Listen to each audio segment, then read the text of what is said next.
Harĩ njĩra ya kũmatia kĩoneki gĩake kũrĩ mũingĩ angĩgathurwo ta mũtongoria wa gatano wa bũrũri, Munini wa mũtongoria wa bũrũri ndagitari Wiliam Ruto aunanĩire njung'wa na arũgamĩrĩri ikundi ngũrani cia ũrigitani gũkũ bũrũri-inĩ.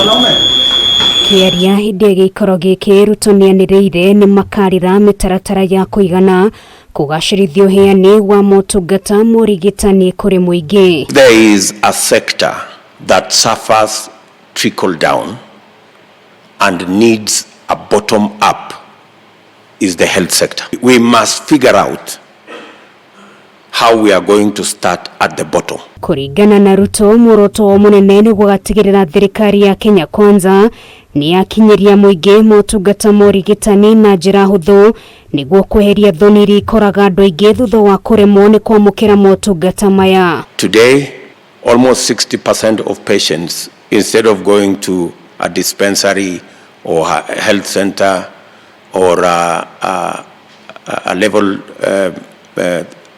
3 or 4 hospital, they actually choose to go to referrals because their experience is that there is no health professional at the dispensary.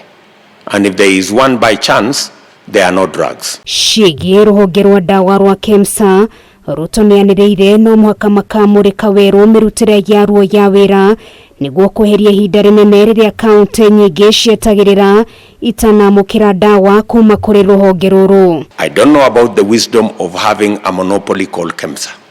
Some people must persuade us that there is logic, there is reason why we have a facility that don't have drugs that are required at the right time, but they have drugs that stay in the stores until they expire.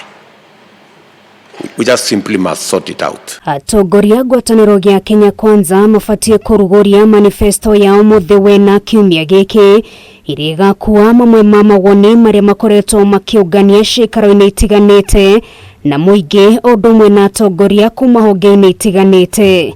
Ngiribotera Kameme TV, rĩtwa rĩakwa nĩ Ngari wa Kamau.